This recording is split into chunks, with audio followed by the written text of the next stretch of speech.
नमस्कार, आप देख रहे हैं यूथ इंडिया इंटरव्यू और मैं हूं आपका दोस्त राजा पांडे। बिहार की राजनीतिक में उथल पुथल मचा हुआ है। कब क्या हो जाए ये किसी को पता नहीं है। सभी लोग डाउट में हैं। यहाँ तक कि जो यहाँ महागठबंधन है वो भी डाउट में है कि हमारी गठबंधन चल रही है कि टूट रही है, कुछ समझ में नहीं आ रहा है। लेकिन इसी बीच लोकसभा अध्यक्ष ओम बिरला ने एक समन जारी किया है बिहार के बड़े बड़े पदाधिकारियों के लिए। उन लोगों को जेल तक हो सकता है, सस्पेंड भी हो सकते हैं। अब क्यों सस्पेंड होंगे, क्यों जेल हो गए, ओम बिरला ने क्यों समन जारी किया है, इन सारी बातों पर विस्तार से बात करेंगे हम। वीडियो में अंत तक बने रहिएगा। और अभी तक आपने हमारे चैनल को सब्सक्राइब नहीं किया है तो प्लीज लाल बटन दबा के चैनल को सब्सक्राइब कर दीजिएगा, लाइक कर दीजिएगा और बेल के आइकन को प्रेस जरूर कर दीजिएगा, ताकि जो भी बड़ा अपडेट और न्यूज सीधा आप तक पहुंच सके। आज जो पहले से ही हमारे चैनल को सब्सक्राइब कर रखे हैं उनको दिल से धन्यवाद। जैसे कि आप सभी को पता है कि बिहार के हालात क्या हैं, कहीं लूट, कहीं काट, कहीं मार, कहीं छीन चल रहा है। आज जब से महागठबंधन की सरकार हुई है तब से यही हालात है।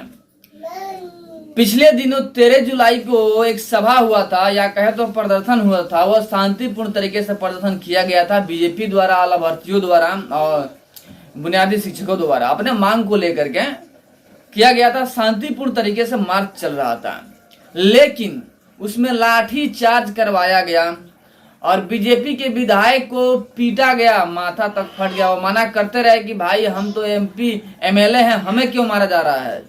लेकिन पुलिस वहां पर मानी नहीं और तबातोड़ लाठियां चलाती रही। जबकि शांतिपूर्ण तरीके से सारा कार्यक्रम चल रहा था तो लाठी चार्ज करने की जरूरत क्या थी, लेकिन चला। उसके बाद से ये लोग गए दिल्ली। लोकसभा में इन्होंने जो वहां के अध्यक्ष हैं ओम बिरला, उनके सामने अपने तथ्य को रखा कि हमारी सुरक्षा की जिम्मेवारी आपकी है, हमें सुरक्षा की जिम्मेवारी आपकी है। हमारे साथ में मारपीट किया गया, एक पदासीन एमपी एमएलए के ऊपर लाठी चार्ज किया गया, जबकि शांतिपूर्ण तरीके से मार्च किया जा रहा था। आखिर क्यों? इस बात को लेकर ओम बिरला ने बड़ा एक्शन लिया कि जिम्मेवारी तो बनती है और हमारी जिम्मेवारी है। उन्होंने बड़ा ही एक्शन लिया और बिहार सरकार को समन भेज दिया है और यहाँ के 7 बड़े बड़े अधिकारियों के ऊपर समन भेजा है, दिल्ली बुलवाया और कहा जा रहा है कि उन लोगों को सस्पेंड भी किया जा सकता है, कम से कम 10-15 दिन के लिए जेल भी किया जा सकता है। बिहार के बड़े बड़े पदासीन ऑफिसर, डीजीपी, डीएम, एसएसपी, ऐसे कुछ मिलाकर के 7 पदाधिकारी हैं। इन लोगों के ऊपर कार्रवाई जारी है और वहां पर दिल्ली में पूछताछ किया जाएगा कि आखिर किसके कहने पे इन लोगों ने लाठीचार्ज करवाया। इस सारी बातों का खुलासा होगा। इन लोगों को जेल जाना तय है और सस्पेंड होना भी तय है, लेकिन देखना यह है कि ये लोग आखिर किसके दबाव में, शांतिपूर्ण तरीके से चल रहे मार्च में किसके दबाव में लाठी चार्ज हुआ और एमपी एमएलए को दौड़ा दौड़ा कर मारा गया। आखिर क्या वजह रहा?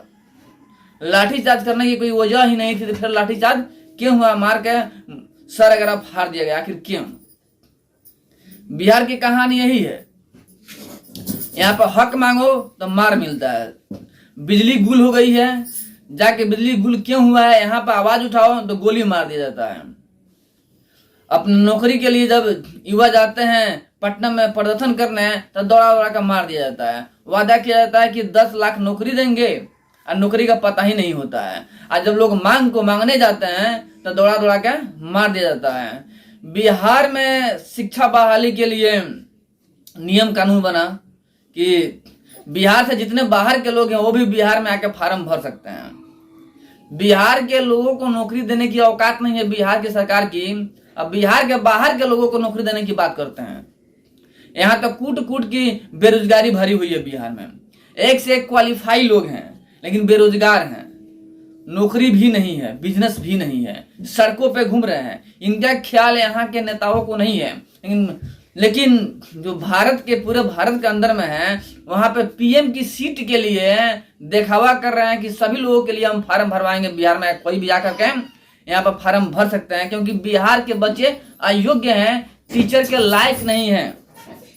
इतनी बड़ी बयान दे दिया प्रोफेसर चंद्रशेखर ने। यानी स्पष्ट बात है कि बिहार में जो भी हो रहा है ना, गलत ही हो रहा है, और किसके द्वारा किया जा रहा है ये भी समझ में नहीं आ रहा है। लेकिन जब से भी महागठबंधन का सरकार बना है बिहार में, यहाँ का परिस्थिति खराब हो चुका है। जो यहाँ की गठबंधन है, महागठबंधन, कब क्या कर दे, कब पलटी मार दे, कब कौन किसमें चला जाए, इसका भी कोई अंदाजा नहीं है। उथल पुथल मचा ही हुआ है। अब देखिए अब क्या होता है कि यहाँ के डीजीपी, एसपी, एसएसपी को, डीएम को सस्पेंड किया जा रहा है कि नहीं, और जेल में डाला जा रहा है कि नहीं। सारी अपडेट फिर आपको हम बताएंगे। बस हमेशा से अपडेट में बने रहिएगा, और हमारे चैनल को अभी तक सब्सक्राइब नहीं किए हैं तो सब्सक्राइब कर लीजिएगा खबरों में अपडेट रहने के लिए, ताकि आपको हम टाइम टू टाइम खबर देते रहें, आप तक पहुंचते रहें। इसलिए बेल के आइकन को भी दबा दीजिएगा। चलिए मिलते हैं फिर आप समय बड़े अपडेट और बड़े न्यूज के साथ में। तब तक के लिए जय हिंद।